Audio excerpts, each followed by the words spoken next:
Hey friends, good morning from Austin, Texas. This is a bit of a different newsletter that I'm doing today, really with one specific focus, as you saw in the title of the newsletter, is that we wanted to invite you into considering joining our financial support team.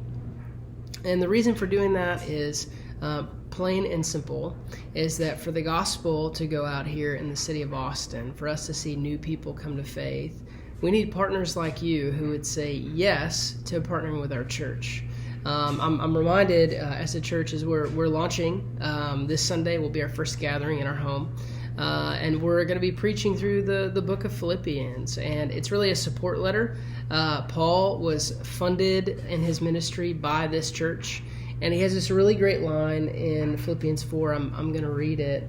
And he basically is asking for more financial support. And this is what he says. He says, "Not that I seek the gift, I don't seek the money, but rather I seek the fruit that increases to your credit." Paul understood that partnering together financially wasn't about needing a paycheck. Rather, it was his zeal to see more people come to faith, more people growing, more churches planted by people like yourself, enabling us to do the work of ministry.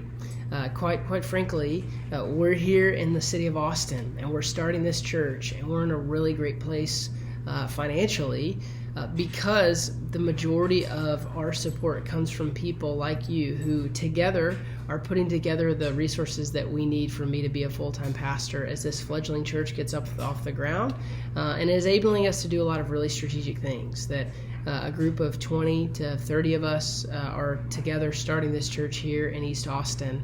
And so I just want to really plainly ask, if you are a prayer partner and you find yourself in between giving to people, if you've watched for a while and said, hey, I could give, but I don't really know if I should, I want to make it really simple. I would ask you to be one of 10 people who would sign up to give $100 a month. In this email, you're going to see the link to do that. It's really, really simple. You signing up at $100 a month, 10 of you, if you would do that, 20 of you would be great. Essentially, you're going to put us in a place financially where we're going to be close to 80 to 85% of our goal. If you don't know what that means, that just means practically we're in a really strong spot as we launch this church to be able to continue the work that we're doing. So there's a bit of a mini giving campaign requesting if you would prayerfully consider joining our support team at $100 a month. You're like, what's the duration of this time period? I would ask you to consider doing that for 18 months. 18 months of you giving $100 a month to the work that we're doing, so that really you could experience the grace and the gift, the fruit of the ministry that it increases to your credit or your account, as Paul says, trusting and knowing that God will supply every need of yours according to his riches in Christ Jesus. So friends, thanks for your consideration. We need you to give so that we can continue to do the work. Thanks so much.